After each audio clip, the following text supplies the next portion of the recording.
Quoi?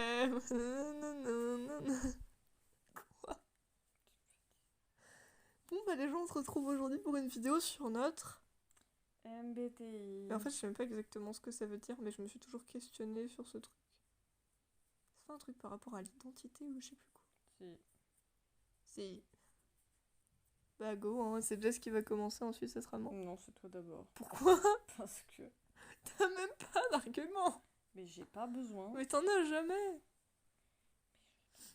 Tu vois dans les contrôles et tout, genre ils disent qu'il faut des exemples et des arguments, mais toi tu devais jamais avoir d'arguments en fait. Mais je vais te Bah, c'est la vérité. Échelle MBTI. Il n'y avait pas le site que j'utilisais avant. Oui, bah et alors, s'il y a plus, tu utilises un autre site, c'est logique.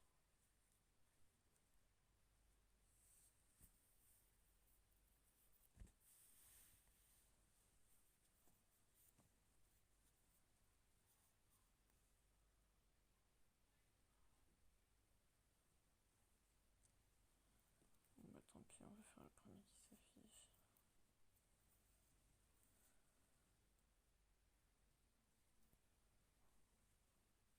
Oui, bah vas-y. Cause. Oui, bah je réfléchis. Et t'as quoi à réfléchir, frère? Le test il est sous tes yeux, la meuf elle réfléchit encore. Je me sens émotionnellement vidée par mon travail.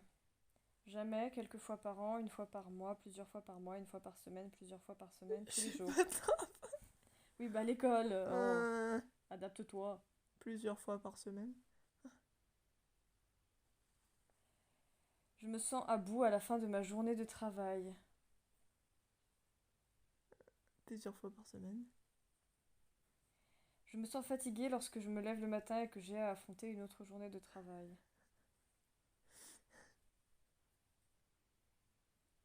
Bah c'est répétitif, mais plusieurs fois par semaine. Je peux comprendre facilement ce que mes clients ressentent. Mais non, mais c'est pas ça. Normalement, il y a plus de... Quoi? Il y a beaucoup plus de catégories. Il y a beaucoup plus de questions et les questions ne sont pas que sur le boulot.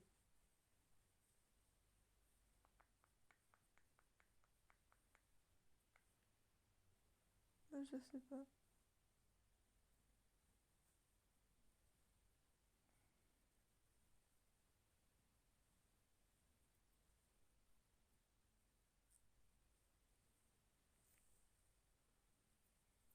Ah, c'est plus ça. Bah voilà. Hop. Test de personnalité gratuit. Soyez vous-même et répondez en toute sincérité pour découvrir votre type de personnalité. Découvrez comment votre type de personnalité influence de nombreux aspects de votre vie. Devenez la personne que vous voulez être à l'aide de nos contenus premium. Oui, ben non. Vous vous faites régulièrement de nouveaux habits. De nouveaux amis. Mais t'as dit quoi? De nouveaux habits. Ah, j'avais compris à mi-mois. Donc il y a d'accord, pas d'accord, au milieu c'est neutre et après c'est... Voilà, tu vois bien. Je dirais au milieu, hein. Vous passez une grande partie de votre temps libre à explorer divers sujets qui vous intéressent. Bah tout le temps en fait. Quel genre de d'accord? Le petit, le moyen ou le gros? Le gros, d'accord. Voir d'autres personnes pleurer peut facilement vous donner envie de pleurer à votre tour. Bah... Bon, je vais mettre le moyen pas d'accord parce que je sais pas, mais... Vous prévoyez souvent un plan B et un plan C. Euh... On va mettre le plus petit pas d'accord parce que je prévois pas souvent des plans tout courts en fait. Vous restez généralement calme, même sous une forte pression. Bah, je vais mettre d'accord, le moyen d'accord parce que généralement, oui, j'y arrive. Lors d'événements sociaux, vous essayez rarement de vous présenter à de nouvelles personnes et parlez plutôt à celles que vous connaissez déjà. Gros d'accord? Littéralement en fait. Oui. J'ai mis suivant, frère. Vous préférez terminer complètement un projet avant d'en commencer un autre. Techniquement, je vais mettre un petit pas d'accord parce que techniquement, moi, je peux commencer plusieurs trucs en même temps, c'est Vous pas êtes grave, hein. très sentimental. On va mettre un petit d'accord. Parce que je sais pas si je suis tant sentimentale que ça. Vous aimez utiliser des outils d'organisation comme les calendriers et les listes. Or, Ouais, un moyen d'accord, parce que les listes, oui, les calendriers, non. Même une petite erreur peut vous faire douter de vos capacités et de vos connaissances. Bon, un moyen pas d'accord, quand même, à moins que ça soit une grosse erreur, sinon je m'en fous. Vous n'avez aucun mal à aller vers quelqu'un que vous trouvez intéressant et à entamer une conversation. On va mettre un gros pas d'accord. Parce que peu importe qui c'est, j'oserais pas aller vers lui. Ou elle. Vous n'êtes pas très intéressé par les discussions sur les différentes interprétations et analyses d'œuvres créatives. Bah si, c'est intéressant, on va mettre un moyen d'accord. Ah non, un moyen pas d'accord, d'accord. Une merde. Vous Je êtes m'embrouille, plus je enclin m'embrouille. à suivre votre raison que votre cœur. Bah au milieu. Ça dépend des situations, je pense. Vous préférez généralement faire ce dont vous avez envie à un moment donné, plutôt que de planifier une routine quotidienne particulière. Je vais mettre un petit d'accord parce que ça dépend. Il y a des jours où je planifie, il y a des jours où je planifie pas. Vous vous souciez rarement de faire bonne impression auprès des gens que vous rencontrez. Au milieu parce que techniquement, on fait un peu. Vous aimez participer à des activités de groupe. Au milieu parce que ça dépend avec qui. Vous aimez les livres et les films dont la fin vous oblige à trouver votre propre interprétation. Un, un moyen pas d'accord parce que des fois ça me saoule. Vous êtes plus heureux en aidant les autres à accomplir des choses qu'en accomplissant vos propres réalisations. Techniquement au milieu, hein, parce que. Voilà. Vous vous intéressez à tant de choses qu'il vous est difficile de choisir la prochaine que vous allez essayer. Moyen pas d'accord, techniquement non, ça va. Vous avez tendance à vous inquiéter que les choses aillent de mal en pis. On va mettre un moyen pas d'accord. Un moyen d'accord. Je m'embrouille. Parce que techniquement, oui, ça m'arrive souvent. Très souvent. Très rare. Vous évitez les rôles de leader dans les groupes. Je vais mettre un moyen pas d'accord parce que maintenant, oui, avant, non. T'as bégayé. Vous n'êtes... Bah, c'est plutôt maintenant non et avant oui, non. Bref. Vous n'êtes certainement pas un artiste. Pas d'accord. Gros, pas d'accord. Si, je Vous suis pensez que le monde serait meilleur si suis pas les le gens bras. se fiaient davantage à la rationalité et moins à leurs sentiments. Pas d'accord. Lequel ? Le gros. Je suis pas d'accord. Les sentiments priment avant tout le reste. Vous préférez vous acquitter de vos tâches avant de vous détendre. Au milieu parce que ça dépend. Vous aimez regarder les gens se disputer. What? Il y a des gens et ils aiment regarder les autres se disputer. Bah non, un gros pas d'accord en fait. Vous avez ça. tendance à éviter d'attirer l'attention sur vous. Gros d'accord. J'aime pas attirer l'attention sur moi. Votre humeur peut changer très rapidement. Pourquoi je sens qu'il y a un... Hein? On va mettre un moyen d'accord. Ok? Moyen. Vous perdez patience avec les personnes qui ne sont pas aussi efficaces que vous. Au milieu parce que ça dépend. Mais ça peut m'arriver. Vous vous retrouvez souvent à faire des choses à la dernière minute. Je vais mettre un moyen pas d'accord parce que ça peut m'arriver mais c'est quand même assez rare. Vous avez toujours été fasciné par la question de savoir ce qui se passe après la mort. Pas d'accord. Non, vraiment pas. Vous préférez généralement être entouré d'autres personnes plutôt que d'être seul. Bah oui, un gros d'accord. Bon bah on fait après. Bref, on vous reprend les gens. Oui, on en était à quoi? Vous vous ennuyez ou perdez tout intérêt lorsque la discussion devient très théorique. Je vais mettre au milieu parce que ça dépend c'est quoi comme conversation. Genre. Vous trouvez facile d'éprouver de l'empathie pour une personne dont les expériences sont très différentes des vôtres. Bah pareil au milieu parce que ça dépend. Vous retardez souvent vos décisions le plus longtemps possible. Bah... Moyen pas d'accord parce que bah non. Vous remettez rarement en question les choix que vous avez faits. Moyen d'accord. Après une semaine longue et épuisante, un événement social animé est exactement ce dont vous avez besoin. Bah non, pas d'accord. Le gros. Oui, mais non, moi j'ai besoin de repos justement. Vous aimez aller dans les musées d'art. Je suis pas allée dans beaucoup mais je vais mettre un gros d'accord parce que c'est stylé. Vous avez souvent du mal à comprendre ce que les autres ressentent. Au milieu parce que ça dépend des personnes. Vous aimez avoir une liste de choses à faire chaque jour. On va mettre un petit pas d'accord, parce que ça dépend des jours. Vous manquez rarement de confiance en vous. Au milieu, ça dépend des domaines. Vous évitez de passer des appels téléphoniques. Gros d'accord. J'aime pas téléphoner. Vous passez, Et on est deux, sachez-le. vous passez souvent beaucoup de temps à essayer de comprendre des opinions très différentes des vôtres. Gros pas d'accord. Flemme en fait. Dans votre cercle social, c'est souvent vous qui prenez contact avec vos amis et qui initiez les activités. Gros pas d'accord. C'est rare quand même. Si vos projets sont interrompus, votre priorité est de les reprendre au plus vite. Un petit d'accord, parce que ça dépend. Vous êtes encore gêné par des erreurs que vous avez commises il y a longtemps. Pas d'accord. Lequel? Le gros, parce que bah non. Vous vous Pas que interrogez, je sache en tout cas. vous vous interrogez rarement sur les raisons de l'existence humaine ou sur le sens de la vie. Gros, pas d'accord. Parce que ça m'arrive très souvent. Juste je suis comme ça et je pense en mode pourquoi les humains en fait? Pourquoi la vie? Vos émotions vous contrôlent plus que vous ne les contrôlez. Non, c'est un gros pas d'accord. Je contrôle mes émotions. Vous faites très attention à ne pas nuire à l'image des autres, même lorsque c'est entièrement leur faute. Au milieu parce que ça dépend. Il y en a, je vais être là en mode tu l'as mérité frère, tu l'as mérité.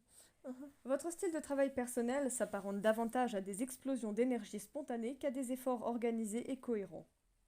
Au milieu, ça dépend. Lorsque quelqu'un vous tient en haute estime, vous vous demandez combien de temps il vous faudra pour le décevoir. Wesh.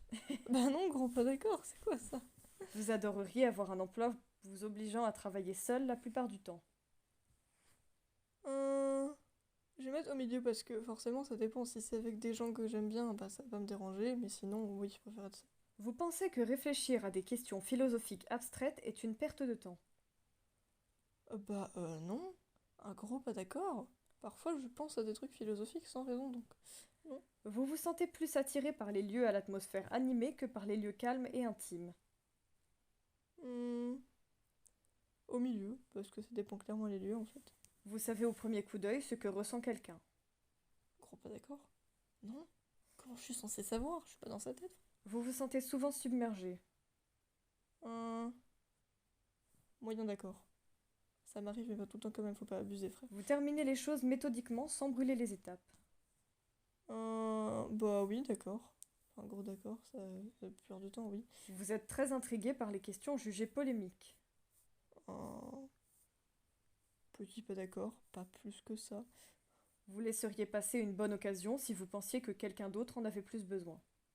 Non, un gros pas d'accord. Si c'est mon occasion, j'apprends. Vous avez du mal à respecter les délais. Non. Un gros pas d'accord. Vous êtes confiant dans le fait que les choses vont s'arranger pour vous.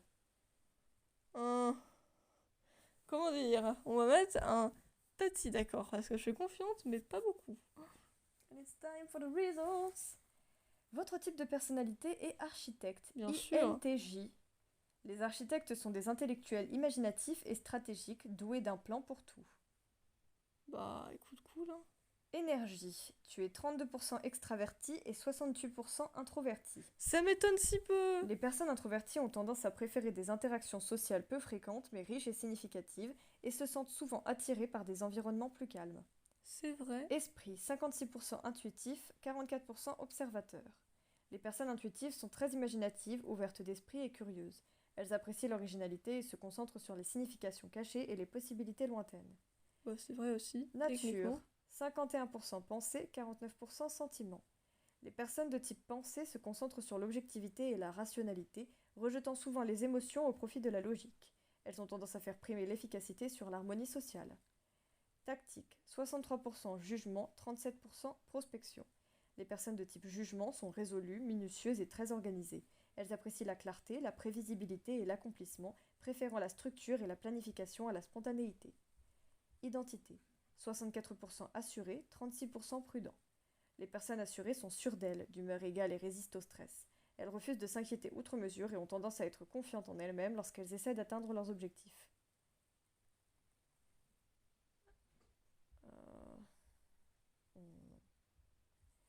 Alors, architecte INTJ. Penser fait la grandeur de l'homme. L'homme n'est qu'un roseau, le plus faible de la nature, mais c'est un roseau pensant. Blaise Pascal. On peut se sentir bien seul au sommet. En tant que l'un des types de personnalités les plus rares, et l'un des plus aptes, les architectes, INTJ, ne le savent que trop bien. Rationnels et vifs d'esprit, les architectes sont fiers de leur capacité à penser par eux-mêmes, sans parler de leur mystérieuse faculté à percevoir la fausseté et l'hypocrisie. Mais parce que leur esprit n'est jamais en repos, les architectes peuvent avoir du mal à trouver des personnes capables de suivre leur analyse incessante de tout ce qui les entoure. Un esprit avant-gardiste. Les architectes remettent tout en question. De nombreux types de personnalités préfèrent le statu quo, se fiant aux croyances populaires et à l'expertise d'autrui pour guider leur vie. Mais les architectes, toujours sceptiques, préfèrent faire leurs propres découvertes. Dans leur quête de meilleure façon de faire les choses, ils n'ont pas peur d'enfreindre les règles ou de risquer la désapprobation. En réalité, ils aiment plutôt ça. Mais comme toute personne ayant ce type de personnalité vous le dirait, une nouvelle idée ne vaut rien si elle ne fonctionne pas. Les architectes veulent réussir et non pas seulement être inventifs. Ils font preuve d'une détermination sans borne dans leur travail, appliquant toute la force de leur perspicacité, de leur logique et de leur volonté. Et que le ciel vienne en aide à quiconque tente de les ralentir en appliquant des règles inutiles ou en formulant des critiques peu réfléchies. Les architectes, indépendants dans l'âme, veulent s'affranchir des attentes des autres et poursuivre leurs propres idées. Ce type de personnalité s'accompagne d'une forte tendance à l'indépendance. Les architectes n'hésitent pas à agir seuls, peut-être parce qu'ils n'aiment pas avoir à attendre que les autres les rattrapent. Ils préfèrent aussi généralement prendre des décisions sans demander l'avis de quiconque. Parfois, ce comportement de loup solitaire peut sembler insensible, car il ne tient pas compte des pensées, des désirs et des projets des autres. Il serait toutefois erroné de considérer les architectes comme insensibles. Quels que soient les stéréotypes sur leur intellect stoïque, ces personnalités ressentent les choses intensément. Lorsque les choses tournent mal ou lorsqu'ils blessent les autres, les architectes sont personnellement affectés et consacrent beaucoup de temps et d'énergie à essayer de comprendre les raisons pour lesquelles les choses se sont passées ainsi. Ils ne valorisent peut-être pas toujours l'émotion comme outil de décision, mais restent authentiquement humains. Une soif de connaissance. Les architectes peuvent être à la fois les plus audacieux des rêveurs et les plus amers des pessimistes. C'est si vrai. Ils croient qu'à force de volonté et d'intelligence, ils peuvent atteindre les objectifs les plus difficiles. Mais ces personnalités peuvent être cyniques à l'égard de la nature humaine en général, supposant que la plupart des gens sont paresseux, sans imagination ou simplement condamnés à la médiocrité. Mais wesh, ça va, oui. Les personnes ayant le type de personnalité architecte tirent une grande partie de leur estime de soi, de leur connaissance et de leur acuité mentale. À l'école, on les a peut-être traités d'intello, mais plutôt que de prendre ces étiquettes comme des insultes, de nombreux architectes les assument. Ils reconnaissent leur propre capacité à s'instruire et à maîtriser tout sujet qui les intéresse, qu'il s'agisse de codage, de capoeira ou de musique classique. Les architectes n'apprennent pas de nouvelles connaissances uniquement pour faire bonne figure. Ils aiment sincèrement repousser les limites de leurs connaissances. Les architectes peuvent être déterminés, et n'ont que peu de patience pour la frivolité, les distractions ou les bavardages inutiles. Cela dit, ils sont loin d'être ennuyeux ou sans humour. De nombreux architectes sont connus pour leur esprit irrévérencieux, et sous leur apparence sérieuse, ils ont souvent un sens de l'humour aiguisé et délicieusement sarcastique. Frustration sociale. Les architectes ne sont pas connus pour être tout mignons et doux. Ils ont tendance à faire passer la rationalité et la réussite avant la politesse et les civilités. En d'autres termes, ils préfèrent avoir raison plutôt que d'être appréciés. Cela peut expliquer pourquoi tant de méchants de fiction sont calqués sur ce type de personnalité. Parce que les architectes valorisent la vérité et la profondeur, de nombreuses pratiques sociales courantes, de l'échange de banalités aux pieux mensonges, peuvent leur sembler inutiles ou carrément stupides. Par conséquent, ils peuvent, par inadvertance, passer pour grossiers, voire blessants alors qu'ils ne cherchent qu'à être honnêtes. Il arrive que les architectes se demandent si les relations avec autrui valent vraiment la peine de subir les frustrations qu'elles engendrent. Mais comme tout type de personnalité, les architectes ont besoin d'interaction sociale. Ils préfèrent simplement s'entourer de personnes qui partagent leurs valeurs et leurs priorités. Souvent, ils peuvent y parvenir simplement en étant eux-mêmes. Lorsque les architectes opèrent dans leur domaine de prédilection, leur assurance naturelle peut attirer les gens vers eux, sur le plan professionnel, social et même amoureux. La vie est une partie d'échecs. Les architectes sont pleins de contradictions. Ils sont créatifs mais déterminés, ambitieux mais discrets, et curieux mais concentrés. Vues de l'extérieur, ces contradictions peuvent sembler déroutantes, mais elles prennent tout leur sens une fois que l'on a compris le fonctionnement interne de l'esprit de l'architecte. Pour ces personnalités, la vie ressemble à une gigantesque partie d'échecs. Se fiant à la stratégie plutôt qu'au hasard, les architectes envisagent les forces et les faiblesses de chaque mouvement avant de le réaliser. Et ils ne perdent jamais la foi qu'avec suffisamment d'ingéniosité et de perspicacité, ils peuvent trouver un moyen de gagner, quels que soient les obstacles qui se dressent en cours de route. Bah franchement, il y a quand même des choses véridiques là-dedans. Les architectes célèbres. Friedrich Nietzsche, c'est un philosophe. Michelle Obama. Elon Musk.